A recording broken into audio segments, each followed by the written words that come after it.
need to show your face to be successful on YouTube? This is a question that a lot of new creators want to know the answer to. The top creators on YouTube share one thing in common. All of them have their faces in the limelight of their thumbnails and in their videos. This includes MrBeast, PewDiePie, and Dude Perfect. Showing your face allows you to establish trust and credibility with your audience. However, there's one thing that faceless channels have that give them a competitive edge over channels that show their face. Today, I'm going to tell you exactly what that edge is. I'll also show you my entire journey of starting my own faceless YouTube channel, the views that I've got, how much money I've earned, and the lessons that I've learned along the way. In September of 2020, I started a faceless YouTube channel and had a goal of reaching 1000 subscribers in less than a year. This, along with 4000 watch hours, is required for monetization. The channel is a search-based channel in the how-to niche. A search-based channel means that the videos that I upload are optimized for YouTube search from the titles, descriptions, and tags. I decided upon the how-to niche because I realized that a lot of channels are long-winded when it comes to their guides. In addition, a lot of their videos were more than 5 minutes long and full of fluff. I wanted to create a channel with quick and to-the-point guides so people don't need to skip half the video just to get what they came for.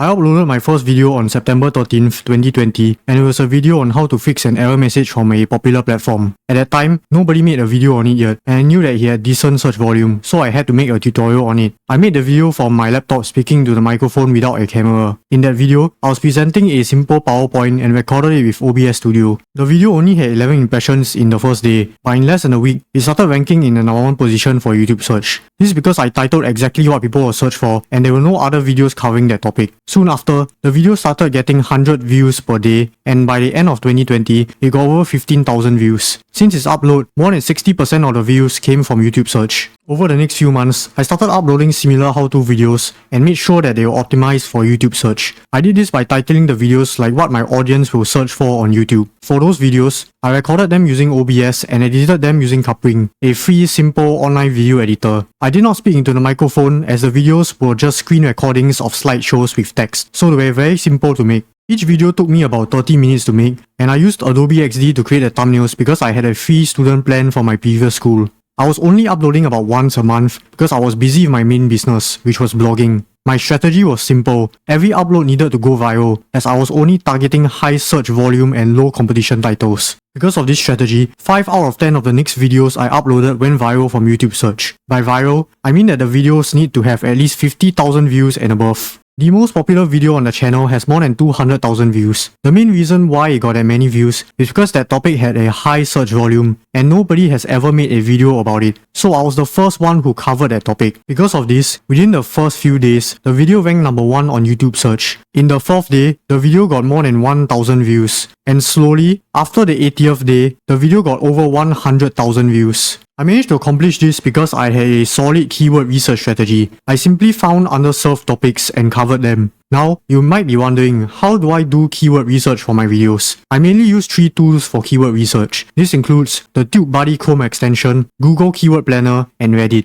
Another way to do keyword research is to subscribe to 10 to 50 different YouTube channels in the same niche as you. That way, you'll be able to monitor what your competitors are uploading. You can also filter their videos to the most popular to study what makes them go viral. Now, I'd like to talk about when my Faceless channel got monetized. I started the channel on September 2020 and got monetized on October 12, 2021. This was done with 30 videos, uploading just once a month, and about 600,000 total views. When you hear this, you're probably wondering why I had such a low subscriber to view ratio. As a search-based faceless YouTube channel, getting subscribers is extremely difficult. This is because people will watch a video, get what they are looking for, and leave. The one thing that helped me to get more subscribers is to add a call to action in the video. At the end of each video, I'll always include a slide that says subscribe if this video helped you. I'd also like to share with you a tip that I've learned to get more subscribers. Under my videos, I have a pinned comment that says, if you found this video helpful, scroll back up, like and subscribe. It helps the channel out a lot. By simply adding that one comment, I've dramatically increased my subscriber count. Unfortunately, I learned this tip too late and only utilized it for this channel. Now, I'm going to be talking about the juicy part, how much I've made from YouTube ads since I've got accepted to the YouTube Partner Program. Since the start of my Faceless YouTube channel, I made about $1,300 from it. On the first day of monetization, I made about 29 cents. And on the second day, I made about $8. Over the next 3 months, I made about $3 to $5 per day because a few of my videos were getting a lot of search traffic. However, my revenue had a huge dip the year after because the traffic on those videos died down. My RPM in the beginning was $3 and I actually expected it because of my niche. If you don't know what RPM means, it basically means revenue per 1,000 ad impressions. For example, if your RPM is $3, you'll earn $3 per 1,000 views. YouTube's ad revenue share percentage is 55% to creators and 45% to them. RPM is after YouTube's cut.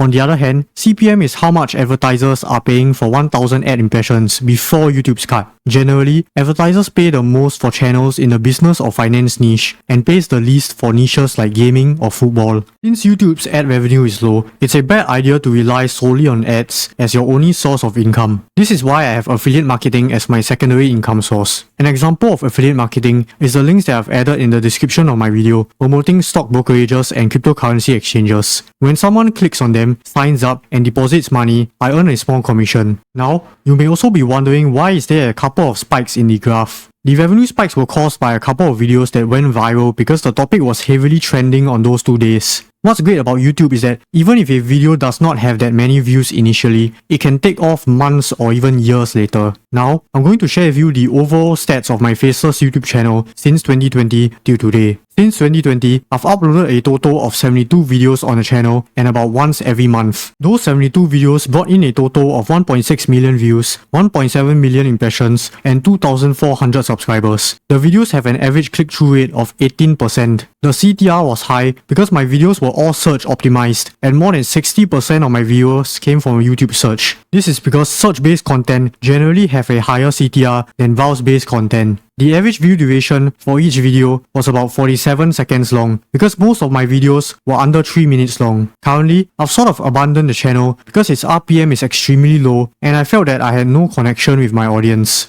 Starting a Faceless YouTube channel taught me a lot of things, and I'm going to tell you exactly what I've learned. Firstly, if you're thinking of starting a search-based channel, you need to have a really good keyword research strategy. Personally, I keep a Word document of keyword ideas and note down the search volume of each one. You can find keywords using tools like SimilarWeb, the website that I'm currently using right now, Moz, TubeBuddy, Google Keyword Planner, or YouTube itself. That being said, I wouldn't recommend new creators to start a search-based channel because it's very advanced, you need to upload very frequently, and gaining subscribers is difficult. Instead, I recommend creators to start a browse-based channel like this one. Basically, a browse-based channel is optimized to show up on the homepage of YouTube for other users, sort of like the TikToks for you page. This is because browse-based channels have a higher chance of going viral, gaining subscribers is easier, and you don't need to upload very frequently. To optimize your videos for browse features, you need to come up with interesting titles that doesn't necessarily need to be searchable, but they make users want to click. With that being said, the best of both worlds is to target both browse and search features on YouTube, which is something that I'm actively trying to implement in my own channel. Some examples of Faceless YouTube channels that are optimized for both browse and search features are Magnates Media, Pepezilla,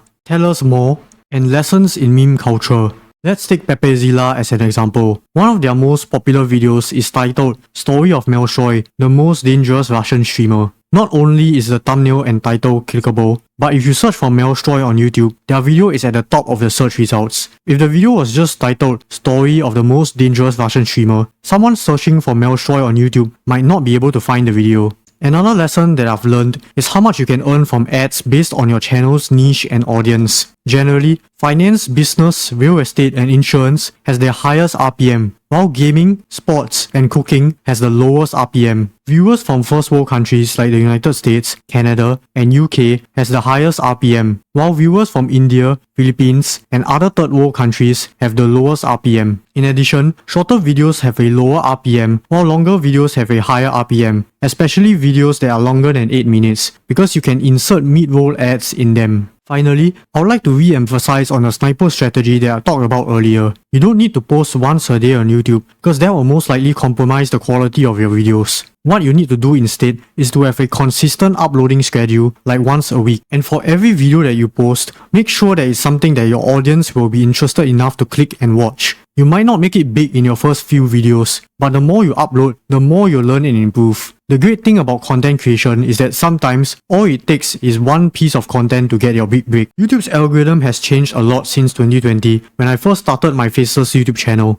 I've realized that ranking on YouTube search is more challenging as compared to the past. This is because your videos need to have a decent number of views before it can start ranking, unless no other videos have an exact match title for it. This is why I've started this channel to solely optimize for browse features. As for my next steps, I'm going to be dedicating all of my time and effort into growing this channel. In this channel, I'll be talking about finance and other entrepreneurial topics. If you are interested, you can hit the subscribe button to follow my journey. I'm also fairly active on X at NOTLHW, where I share SEO and YouTube tips. You can follow for more.